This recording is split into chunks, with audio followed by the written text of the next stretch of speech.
ಇಡೀ ಮನುಷ್ಯ ಕುಲವೇ ದುಷ್ಟರು ಅಂತ ನಾವು ಒಂದು ರೀತಿಯಲ್ಲಿ ಅರ್ಥ ಮಾಡ್ಕೊಬಹುದು. ಅವರಲ್ಲಿ ಹುಟ್ಟೇ ಇದ್ರು ಅದು ಇವೆಂಚುಲಿ ದುಷ್ಟತನವಾಗಿ ಪರಿವರ್ತನೆ ಆಗ್ತಿದೆ. ಹಾಗಾದ್ರೆ ಮನುಷ್ಯರು ಈ ದುಷ್ಟತನದಿಂದ ತಪ್ಪಿಸಿಕೊಳ್ಳಲು ಏನ್ ಮಾಡ್ಬೇಕು? ನೋಡಿ, ಮುಖ್ಯವಾಗಿ ನಾನು ಯಾಕೆ ಎಲ್ಲರೂ ದುಷ್ಟರು ಅಂತ ನಾನು ಟ್ಯಾಗ್ ಮಾಡ್ತಾ ಇಲ್ಲ. ಇಲ್ಲಿ ಪ್ರಾಬ್ಲಮ್ ಏನಾಗ್ತಾ ಇದೆ ಅಂದರೆ, ನಾವು ಇತರರಿಗೆ ಕಾಳಜಿಯನ್ನು ತೋರಿಸುವಂತಹ ಆ ಪ್ರತಿಶತವನ್ನು ಕಡಿಮೆ ಮಾಡಿಬಿಟ್ಟಿದ್ದೇವೆ. ಮುಂಚೆ ಎಲ್ಲ ನಾವು ಯಾರಾದ್ರೂ ಜನರಿಗೆ ಒಂಚೂರು ನೋವಾದರೆ ನಾವು ನಿಂತು ಕೇಳ್ತಾ ಇದ್ವಿ. ಇವಾಗಲೂ ಕೇಳ್ತಾರೆ, ಆ ಪ್ರತಿಶತ ಕಡಿಮೆ ಆಗಿಬಿಟ್ಟಿದೆ. ನಾವು ಫೋನ್ಗಳು ಇಟ್ಕೊಳ್ಬೇಕಾದ್ರೆ ವಿಡಿಯೋ ಕವರ್ ಮಾಡ್ತೇವೆ ಹೊರತು ಅವ್ರಿಗೆ ಹೋಗಿ ಸಹಾಯ ಮಾಡೋದಿಲ್ಲ.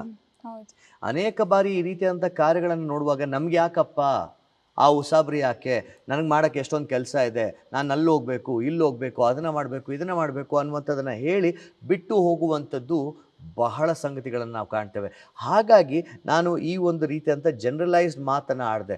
ಆದರೆ ಎಲ್ಲರಿಗೂ ನಾನು ಇದನ್ನು ಹೇಳಬೇಕು, ನೀವು ದುಷ್ಟರು, ನೀವು ದುಷ್ಟರು, ನೀವು ದುಷ್ಟರು ಅಂತ ಹೇಳುವಂಥ ಉದ್ದೇಶ ನನ್ನದಲ್ಲ.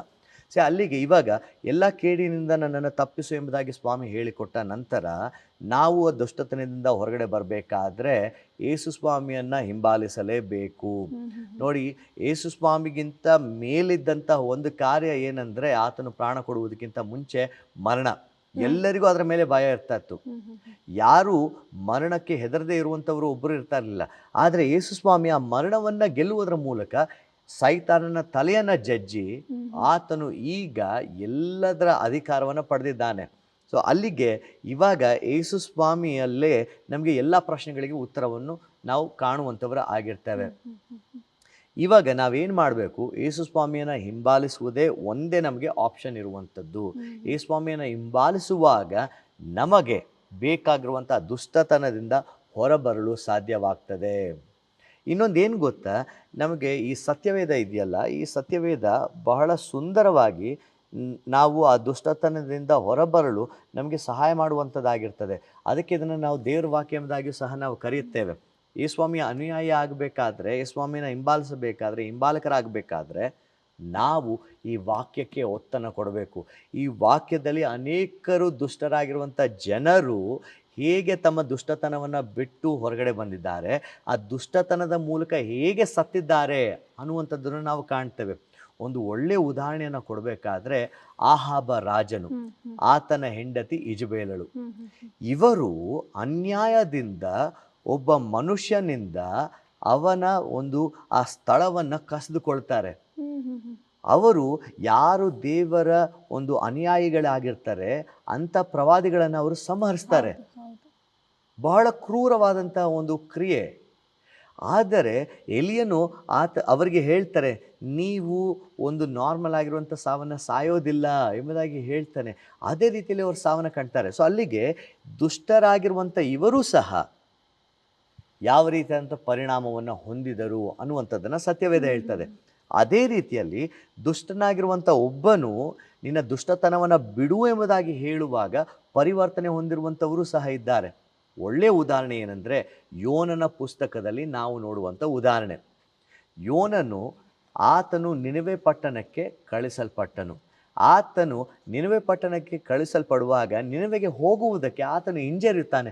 ಕಾರಣ ಇಷ್ಟೇನೆ, ಇಸ್ರಾಯೇಲರಿಗೆ ಬದ್ಧ ವೈರಿಗಳು ಅಶೂರ್ಯರ ಒಂದು ಮುಖ್ಯ ಪಟ್ಟಣ ನಿನೆವೆ ಆಗಿರ್ತದೆ. ಆ ನಿನೆವೆ ಪಟ್ಟಣಕ್ಕೆ ನಾನು ಯಾಕೆ ಹೋಗಬೇಕು ಎಂಬುದಾಗಿ ಹೇಳಿ ತಾರ್ಷೀಷ್ಗೆ ಬಂದು ಅಲ್ಲಿಂದ ಬೇರೆ ಸ್ಥಳಕ್ಕೆ ಹೋಗುವುದಕ್ಕೆ ಸಿದ್ಧನಾಗ್ಬಿಡ್ತಾನೆ. ಆದರೆ ದೇವರು ಆತನನ್ನು ಪುನಃ ಅಲ್ಲಿಂದ ಎಳೆದುಕೊಂಡು ಬಂದು ಯೊಪ್ಪದಿಂದ ಆತನು ತಾರ್ಷೀಷ್ಗೆ ಹೋಗುವುದಕ್ಕೆ ಸಿದ್ಧನಾಗಿ ಹೋಗ್ತಾನೆ. ಆತನನ್ನು ಪುನಃ ಎಳೆದುಕೊಂಡು ಬಂದು ಆತನನ್ನು ನಿನೆವೆ ಪಟ್ಟಣಕ್ಕೆ ಕಳಿಸ್ತಾರೆ. ಇಲ್ಲಿ ನೋಡಿ, ನಿನೆವೆ ಪಟ್ಟಣದ ಜನರಿಗೆ ದೇವರು ಯಾರು ಎಂಬುದಾಗಿ ಪರಿಚಯ ಇಲ್ಲದೆ ಹೋದಾಗ್ಯೂ ಕೇವಲ ಯೋನನ ಮಾತನ್ನು ಕೇಳಿ ಆ ದುಷ್ಟತನವನ್ನು ಬಿಟ್ಟು ತಮ್ಮನ್ನು ತಗ್ಗಿಸಿಕೊಂಡು ಪ್ರಾಣಿಗಳು, ಜನರು, ರಾಜನು ಗೋಣಿತಟ್ಟನ್ನು ಹೊದ್ದುಕೊಂಡವರಾಗಿ ಬೂದಿಯ ಮೇಲೆ ಮೊಣಕಾಲೂರಿ ಬೂದಿಯನ್ನೆಲ್ಲ ತಮ್ಮ ಮೈ ಮೇಲೆ ಹಾಕಿಕೊಂಡು ಅವರು ಪಶ್ಚಾತ್ತಾಪ ಪಡ್ತಾರೆ.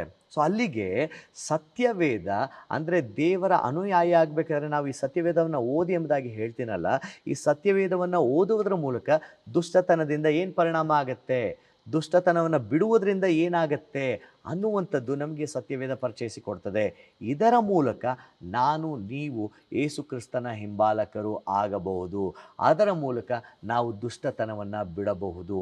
ಈ ದುಷ್ಟತನದಿಂದ ನೀವು ಸಹ ಹೊರಗೆ ಬರಬೇಕೆಂಬುದಾಗಿ ಒಂದೇ ಕಾರಣದಿಂದ ಯೇಸು ಸ್ವಾಮಿ ನಮಗೋಸ್ಕರ, ನನಗೋಸ್ಕರ, ನಮ್ಮೆಲ್ಲರಿಗೋಸ್ಕರ ಪ್ರಾಣ ಕೊಟ್ಟದ್ದನ್ನು ನಾವು ಕಾಣ್ತೇವೆ. ಅದಕ್ಕೆ ಒಂದು ಅರ್ಥ ಇದೆ. ಆ ಅರ್ಥವನ್ನು ನಾವು ಹೊಂದಿಕೊಳ್ಳಬೇಕಾಗಿದೆ. ಅರ್ಥವನ್ನು ಹೊಂದಿಕೊಳ್ಳದ ಹೊರತು ನಾವು ಏನನ್ನು ಸಹ ಮಾಡಲಿಕ್ಕೆ ಸಾಧ್ಯವಾಗುವುದಿಲ್ಲ.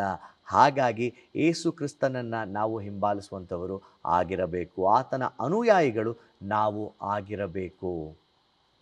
ನೀವು ಹೇಳ್ತಾನೆ ಬರ್ತಾ ಇದ್ದೀರಾ ಪ್ರತಿ ಸಂಚಿಕೆಯಲ್ಲೂ ಯೇಸು ಕ್ರಿಸ್ತನ ಅನುಯಾಯಿ ಆಗಲೇಬೇಕು ಎಂದು.